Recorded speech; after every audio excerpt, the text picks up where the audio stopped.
എൻ്റെ പേര് പാർവതീപുരം പത്മനാഭയ്യർ. ഞാനൊരു വലിയൊരു മ്യൂസിക് കുടുംബത്തിലെ ഒരു അംഗമാണ്. അതായത് പാലസിൽ മഹാരാജാവിൻ്റെ കാലത്തുള്ള ഈ മുല്ലമൂട് ഭാഗവതർമാർ എന്നൊരു ആൾക്കാരുണ്ട്. അവരുടെ ട്രഡീഷനിൽപ്പെട്ട ആളാണ് ഞാൻ.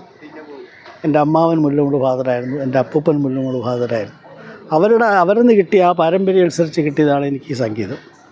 അത് എന്തായാലും ഈ ലെവൽ വരെ തലമുറകൾ ഇങ്ങനെ തലമുറ ക്ലൈമ. അതുപോലെ എൻ്റെ മകളും മകനും നന്നായിട്ട് പാടും. മകനും മ്യൂസിക് ലെവലിൽ വന്നുകൊണ്ടിരിക്കുകയാണ്.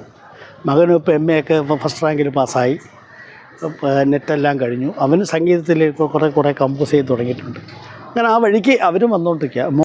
മാത്രമല്ല, ഞാൻ അത്ഭുതപ്പെട്ടിരുന്നിട്ടുണ്ട് പുള്ളിയുടെ വയലിൻ വായന കണ്ടിട്ട്. കാരണം എത്ര പഠിച്ചാലും നമ്മുടെ B. ശശികുമാർ സാറാണ് ഗുരു, ബാലഭാസ്കറിൻ്റെ അമ്മാവൻ. പക്ഷേ ഇത്ര പേരും ഉണ്ടായിരുന്നാൽ തന്നെ ഈ ഫിംഗറിങ് എങ്ങനെ കിട്ടുന്നു എന്നുള്ളത് ഞാൻ അത്ഭുതപ്പെട്ടു വന്നിട്ടുണ്ട്. സർ, നമ്മുടെ അങ്ങനെ ഇരിക്കുകയാണല്ലോ ഒരു ദിവസം ബാലഭാസ്കറിൻ്റെ വിയോഗം. അതിൽ സാറിന് എത്രത്തോളം ഫീല് അനുഭവപ്പെട്ടു? അല്ല, ഫീലെന്ന് പറഞ്ഞാൽ അത് എനിക്ക് പറഞ്ഞറിയിക്കാനൊക്കില്ല. കാരണം ഞാൻ ആ ദിവസം വാസ്തവത്തിൽ ഭക്ഷണം പോലും കഴിച്ചില്ല. മനസ്സിൻ്റെ ഉള്ളിൽ എന്ന് പറയുക, കരഞ്ഞ് ഞാൻ ആ ഒരു ദിവസം അങ്ങ് നീക്കി. കാരണം എനിക്ക് ബോഡി പോയി കാണാൻ പോലും ഒരു താല്പര്യമില്ലായിരുന്നു. കാരണം കണ്ടു കഴിഞ്ഞാൽ പിന്നെ ഈ പഴയ ഓർമ്മകൾ. എന്നിരുന്നാലും നമ്മൾ സ്കൂളിലേക്ക് കൊണ്ടുവരാൻ വേണ്ടി ഞങ്ങൾ ശ്രമിച്ചിട്ടും യൂണിവേഴ്സിറ്റി കോളേജിൽ നിന്ന് അവരെ അനുവദിച്ചില്ല എന്നാണ് ഞാൻ അറിഞ്ഞത്. ഞങ്ങൾ അവിടെ പോയി കണ്ടു. പക്ഷേ പിന്നീട് എനിക്ക് ബാലഭാസ്കറിൻ്റെ അച്ഛനെ പോയി കാണാനുള്ള ഒരു മനസ്സൊന്നും എനിക്കില്ലായിരുന്നു. കാരണം വെച്ചാൽ അദ്ദേഹത്തിൻ്റെ ആ ഒരു മുഖം, അദ്ദേഹത്തിൻ്റെ ഭാര്യ അവിടെ സംഗീത കോളേജിലെ സാൻസ്ക്രിറ്റ് ടീച്ചറാണ്. സാറ് ഏത് കാലഘട്ടത്തിലായിരിക്കും നമ്മുടെ ബാലഭാസ്കറിന് സംഗീതം പഠിക്കാൻ ഇവിടെ എത്തിയത്, പഠിപ്പിക്കാൻ വേണ്ടി? ഞാൻ 992 ഇവിടെ 992 ട്രാൻസ്ഫർ മുഖാന്തരം ഞാനിവിടെ സംഗീത അധ്യാപകനായിട്ട് വന്നതാണ്. ആറ്റിങ്ങൽ ബോയ്സ് സ്കൂളിൽ നിന്ന് ട്രാൻസ്ഫറായി ഇവിടെ വന്നതാണ് 92. അപ്പോൾ അന്ന് ഇവിടെ വന്നപ്പോൾ ഏതാണ്ട് ജൂലൈ മാസമാണ് ഞാനിവിടെ എത്തുന്നത് ട്രാൻസ്ഫറായിട്ട്.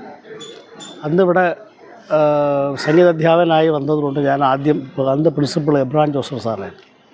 സാറിൻ്റെ അടുത്ത് ചോദിച്ചു അപ്പോൾ സാറ് വളരെ കാര്യമായിട്ട് സ്വീകരിച്ചു. അന്ന് ഇവിടെ ട്രാൻസ്ഫർ കിട്ടുന്നതിന് ബുദ്ധിമുട്ടായിരുന്നു മോഡൽ സ്കൂളിൽ. കാരണം പ്രത്യേക ഗവൺമെൻറ് റെക്കമെൻഡേഷനൊക്കെ വേണം. അത് എനിക്കെന്തോ കിട്ടി. അങ്ങനെ വന്നപ്പോൾ ഞാൻ ആദ്യം എബ്രഹാം സാറിൻ്റെ അടുത്ത് ചോദിച്ചു, ഇങ്ങനെ സാർ സംഗീതമായിട്ട് ബന്ധമുള്ള കുട്ടികളുണ്ടെങ്കിൽ എനിക്ക് ആദ്യം ഒരു ലിസ്റ്റ് തരണം, പിന്നെ ഞാൻ കണ്ടുപിടിച്ചതാണ്. അങ്ങനെ സാറിങ്ങനെ കുറച്ച് ക്ലാസ്സുകളൊക്കെ പറഞ്ഞു. ഞാനിങ്ങനെ ഓരോ ക്ലാസ്സുകൾ കയറി ഓരോ കുട്ടികളായിട്ട് സെലക്ട് ചെയ്ത് ഒരു 1-2 മാസം കൊണ്ട് കുട്ടികളുടെ ലിസ്റ്റൊക്കെ കിട്ടി.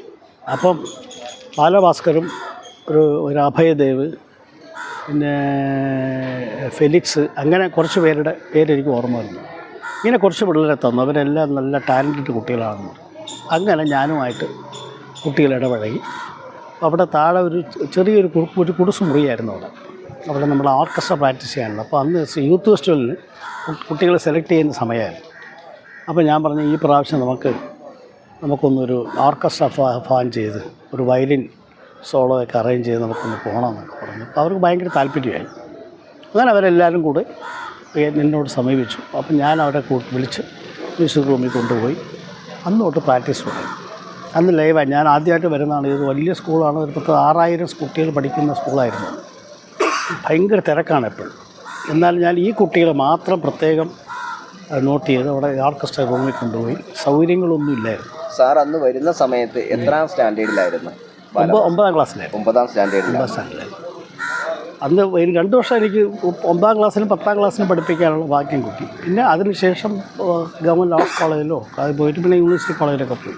പക്ഷെ അപ്പോഴും ഈ 2 വർഷം പഠിപ്പിച്ചിട്ടുണ്ടെങ്കിൽ തന്നെയും അതിനുശേഷം എപ്പോഴെല്ലാം ഞാൻ ബാലഭാസ്കറിനെ കണ്ടിട്ടുണ്ടോ അപ്പോഴെല്ലാം വന്ന് കാലിൽ തൊട്ട് നമസ്കരിക്കുകയാണ്. അപ്പോൾ ഈ നല്ലൊരു സിംഗർ ആയതിനു ശേഷം ബാലഭാസ്കർ സാറിനെ കാണാൻ വേണ്ടി വന്നിട്ട് 1-2 പ്രാവശ്യം എൻ്റെ വീട്ടിൽ വന്നു. അവിടെ ഒരു ഹോട്ടലുണ്ട് ഞങ്ങളുടെ ഗ്രാമത്തിൽ. അവിടെ ഭക്ഷണം. വീട് എവിടെയാണ്? എൻ്റെ വീട് കരമന ഒറ്റത്തെരുവ് എന്ന് പറയും. അവിടെ ഒരു അന്നപൂർണ്ണ ഹോട്ടലുണ്ട്. അവിടെ ബാലഭാസ്കറിന് അവിടുത്തെ ദോശ വളരെ ഇഷ്ടമാണ്. അപ്പോൾ അവിടെ വരുമ്പോഴൊക്കെ നമ്മൾ മിക്കവാറും ഞാനിവിടെ ഉണ്ടായി കാണാം. അപ്പോൾ അതിന് ശേഷവും ആ ഒരു ഗുരുശിഷ്യ ബന്ധം തുടർന്നു പോകാൻ ബാലഭാസ്കറിനൊരു മനസ്സുണ്ടായിരുന്നത്. അങ്ങനെ പലരിലും കുറവാണ് ആ കാര്യം. പക്ഷേ ബാലഭാസ്കറിൽ അത് അവസാനം വരെ അത് എല്ലാവരും അങ്ങനെ പറയുന്നുണ്ട്. ഗുരുത്വം നിലനിർത്തിക്കൊണ്ട് ചിലരെ കൊണ്ടേ കഴിയുന്നുള്ളൂ. അത് ഇദ്ദേഹത്തിന് ഏറ്റവും കൂടുതലുണ്ടായിരുന്നു. അത് നമ്മൾ ഉള്ള കാര്യം ഉള്ള പോലെ പറയണമല്ലോ. അതുകൊണ്ടാണ് നമുക്ക് എൻ്റെ അനുഭവത്തിൽ പറയാം. അപ്പോൾ ആ ഒരു 2 വർഷം നല്ല രീതിയിൽ അവരെ ശീലിപ്പിച്ച് Alappuzha Kerala state youth university കൊണ്ടുപോയി വൃന്ദവാദ്യത്തിന് 1ാം സ്ഥാനം കിട്ടി ബാലഭാസ്കർ. ആ ടീമിന് ഞാനും ഉണ്ടായിരുന്നു. അന്ന് പോകുമ്പോഴൊക്കെ ഇവിടുത്തെ മോഡൽ സ്കൂളിൻ്റെ ഇൻസ്ട്രുമെൻ്റ് സ്ഥിതി വളരെ ദയനീയമായിരുന്നു. പൊട്ടിപ്പൊളിഞ്ഞ ഡ്രംസും പൊട്ടിപ്പൊളിഞ്ഞായിരുന്നു. എന്നാലും അതിനെ വെച്ച് നമ്മൾ പ്രാക്ടീസ്, അതായത് കഴിവാണ് പ്രധാനം. ഇവരെല്ലാവരും കഴിവുള്ള കുട്ടികളായിരുന്നു. അതാണ് എനിക്ക് കിട്ടിയ ഭാഗ്യം. എൻ്റെ മാത്രം കഴിവെന്ന് ഞാൻ പറയുന്നില്ല. കഴിവുള്ള കുട്ടികളായതുകൊണ്ട് എനിക്ക് എന്തെങ്കിലും ചെയ്യാൻ പറ്റും. അവർ എപ്പോഴും ബാലഭാസ്കറിനെ കൊണ്ട് ഇവിടെ ഈ മരത്തിൻ്റെ മൂട്ടി കൊണ്ടുവന്നിട്ട് ഇപ്പോൾ 3:30 മുതൽ 4-5 മണി വരെ സ്പെഷ്യൽ പ്രാക്ടീസ് കൊടുക്കുമായിരുന്നു ബാലഭാസ്കർ.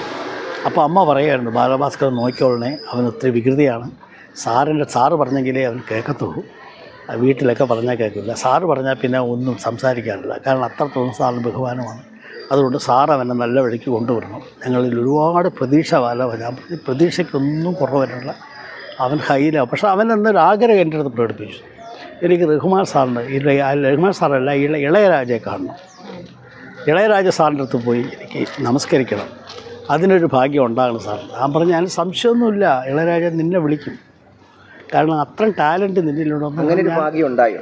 അങ്ങനൊരു ഭാഗ്യം ഉണ്ടായെന്നാണ് ഞാൻ അറിഞ്ഞത് എന്നാണ് എൻ്റെ അറിവിൽ. പിന്നെ ഞാൻ ബാക്കിങ്ങൊന്നും പറയാനൊന്നും പോയില്ല. പക്ഷേ അന്ന് ആഗ്രഹം എൻ്റെ അടുത്ത് പറഞ്ഞെനിക്കെന്ന് ഞാൻ ഓർക്കുന്നു. കാരണം അത്രത്തോളം കുട്ടി അവനിൽ ആ സംഗീതത്തിനോടുള്ള ഒരു ഒരു ഒരു ഒരു എന്താ പറയുന്നത്, ഒരു അഭിവാഞ്ചയാണ്, അതൊരു ഭയങ്കരമായിരുന്നത്. അത്രയും ഒരു കഴിവുള്ള ഒരു വെൽ ടാലൻറ്റഡ്. സാറ് ദൂരദർശനിൽ പാടിയിട്ടുണ്ടോ? ഞാൻ ദൂരദർശനിൽ പാടിയിട്ടുണ്ട്, ഇവിടുത്തെ എല്ലാ ചാനലിലും പാടിയിട്ടുണ്ട്. ഏഷ്യാനെറ്റിൽ രാഗപരിചയം എന്നൊരു പ്രോഗ്രാം ഞാൻ 2000 നടത്തിയിട്ടുണ്ട്. 200 എപ്പിസോഡ് രാഗങ്ങൾ വെച്ചുകൊണ്ട്, രാഗങ്ങളും അതുപോലെ അതിന് പറ്റുന്ന സിനിമാ പാട്ടുകളിലൂടെ മിങ്കിളി ചെയ്ത് പ്രോഗ്രാം അവതരിപ്പിച്ചു. അന്നൊക്കെ ബാലഭാസ്കർ 2000 എന്ന് പറയുമ്പോൾ ബാലഭാസ്കർ ഇപ്പോൾ 94 SLC കഴിഞ്ഞ് പോയല്ലോ. അപ്പോൾ ബാലഭാസ്കർ ഇങ്ങനെ വളരുന്ന സമയമായിരുന്നു ആ സമയത്ത്. അന്നൊക്കെ ഇടയ്ക്ക് വിളിക്കുമായിരുന്നു, സാർ എനിക്ക് സാറിൻ്റെ അടുത്തൊന്ന് വരണം എന്നൊക്കെ പറയുമായിരുന്നു. പക്ഷേ വരാനൊന്നും കഴിഞ്ഞില്ല. പിന്നീട് വേറെ ലെവലിൽ ബാലഭാസ്കറൊക്കെ പോയി, നമ്മുടേതായ രീതിയിൽ നമ്മളങ്ങ് പോയി. പിന്നെ 2008 എനിക്ക് നാഷണൽ അവാർഡ് റെക്കമെൻഡ് ചെയ്തു. എന്തിൻ്റെയാണ് സാർ? ഏറ്റവും നല്ല സംഗീതജ്ഞനായിട്ട്, ഏറ്റവും നല്ല സംഗീത അധ്യാപകൻ്റെ അവാർഡ് 2008ലാണ് പറഞ്ഞത്. 2009 എനിക്ക് ബഹുമാനപ്പെട്ട രാഷ്ട്രപതിയിൽ നിന്ന് മേടിക്കാൻ. അതെല്ലാം ഈ പറയുന്ന ബാലഭാസ്കർ അടങ്ങുന്ന, അതായത് വിഷ്ണു വിജയ് അവാർഡ് വാങ്ങിച്ച വിഷ്ണു വിജയ് സംഗീത സംവിധായകൻ, സൂരജ് സന്തോഷ് പാടുന്ന ആൾ, പിന്നെ PS ജയഹരി ഇന്ന് അറിയപ്പെടുന്ന ഒരു സംഗീത സംവിധായകനാണ്. ജയഹരി മ്യൂസിക് ഡയറക്ടറാണ്, അവാർഡ് കിട്ടിയിട്ടുണ്ട്. അതുപോലെ KS ഹരിശങ്കർ പാടിയ പാട്ട് ഈ PS ജയഹരിയാണ് ട്യൂൺ ചെയ്തത്, അതിനെ സിനിമ. അപ്പോൾ അങ്ങനത്തെ കുറേ പ്രോഡക്ട്സിൽ നമുക്ക് മോഡൽ സ്കൂളിൽ നിന്ന് അവർക്ക് വേണ്ടുന്ന പ്രോത്സാഹനം, അത്രയും നമുക്ക് അവരിലുള്ള ടാലൻറ്റ് തന്നെയാണ്. ചിലപ്പോൾ പ്രോത്സാഹനം കിട്ടിയില്ലെങ്കിൽ ചിലപ്പോൾ അവർ ഈ രംഗത്ത് നിന്ന് മാറാനുള്ള സാധ്യതയുണ്ട് പലയിടത്തും. അതാണ് നമ്മളെപ്പോഴും പറയുന്നത്, കഴിവുള്ള കുട്ടികളുണ്ടെങ്കിൽ അവർക്ക് സ്കൂളിൽ വെച്ച് നടക്കുന്ന പ്രോത്സാഹനമായിരിക്കും അവർക്ക് അങ്ങോട്ട് കിട്ടുമ്പോൾ കൂടുതൽ കിട്ടുന്നത്. അങ്ങനെ കുറേ പ്രതിഭകളെ മോഡൽ സ്കൂളിൽ നിന്ന് സൃഷ്ടിക്കാൻ ഞാനും ഒരു കാരണമായി. അത്രയുള്ളൂ. അവരുടെ കഴിവ് തന്നെയാണ് അതിന് പ്രധാനം. ഞാൻ അത് ഒരിക്കലും മറച്ചു വെച്ചുകൊണ്ടല്ല പറയുന്നത്. എൻ്റേതായ ഒരു സപ്പോർട്ടും അതിനകത്തുണ്ടായി. അല്ലെങ്കിൽ ചിലപ്പോൾ അവർ വഴിതിരിഞ്ഞ് പോകാൻ സാധ്യതയുണ്ട്. അങ്ങനെ ഒരു ഭാഗ്യം എനിക്ക്. സാർ തുടക്കത്തിൽ പറയേണ്ടതാണ്, സാർ ഒന്ന് പരിചയപ്പെടുത്തണം. മോളിപ്പോൾ MSc കഴിഞ്ഞിട്ട്, MSc ഫിസിക്സ് കഴിഞ്ഞിട്ട് MA മ്യൂസിക് എടുത്ത് പഠിച്ചുകൊണ്ടിരിക്കുക. മ്യൂസിക്കിലോട്ട് കൂടുതൽ ഇൻവോൾവ്മെൻറ്റ് വന്നുകൊണ്ടിരിക്കുക.